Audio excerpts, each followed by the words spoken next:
Bonjour à tous, j'espère que vous allez bien. On se retrouve aujourd'hui pour parler du troisième épisode de la série She-Hulk, mais avant ça, comme d'habitude, jingle.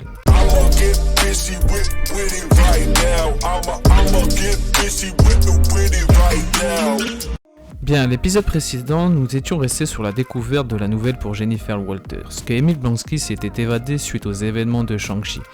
Récent, visiblement dans la chronologie de She-Hulk, de ce fait on la retrouve en début d'épisode se rendre à la prison pour demander explication à Emile Blonsky et c'est bien là le sujet de cet épisode. Comment s'est-il évadé et mérite-t-il d'être libéré? Jugement en pleine prison, qui interviendra quelques temps plus tard. Alors oui, la libération va certainement amener quelque chose au scénario de la série. En revanche, l'autre procès de la métamorphe de la nouvelle Asgard qui a trompé le personnage de Dennis, se faisant passer pour Megan Thee Stallion, excusez ma prononciation, cela nous amène à Jennifer prenant part au procès comme témoin. Ne va-t-elle pas se mettre du monde à dos par cela? D'ici peu, quant à Wong, blagueur et prêt à faire des sorts, m'a semblé quelque peu loin du personnage moralisateur qu'il était envers Doctor Strange dans Spider-Man No Way Home. Du coup, le plus intéressant dans tout ça reste bien l'attaque des 4 Lascars avec les armes issues vraisemblablement de New Asgard, mais c'est bien sûr ce qui suit qui nous intéresse. Quand ils prennent la fuite, quand l'un d'eux dit le patron ne sera pas content après ne pas avoir réussi certainement à prélever le sang de Jennifer.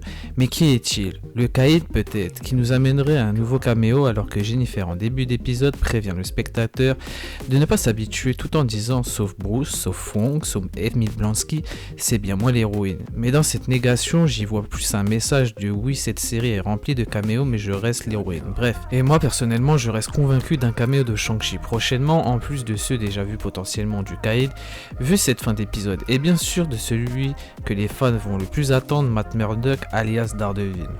Bien, pour finir, oui, puisqu'il n'y a malheureusement pas plus de choses à dire, si ce n'est la scène post-crédit humoristique, en tout cas, elle est tournée dans ce sens. Mais quand doit-on rire? Sexualiser le personnage à ce point, est-ce nécessaire? Jennifer, sous sa forme Hulk, agissant comme une groupie, elle grande avocate dans des grands bureaux, n'est-ce pas un peu limite? Pour moi, cela était de trop. Bref, les amis, dites-moi personnellement ce que vous en avez pensé de cette scène post-crédit et de l'épisode dans sa globalité dans l'espace commentaire. Aimez, partagez cela aide à faire progresser la chaîne et moi-même pour vous procurer, je l'espère, de meilleures vidéos chaque semaine. Sur ce, je vous laisse et je vous dis à bientôt.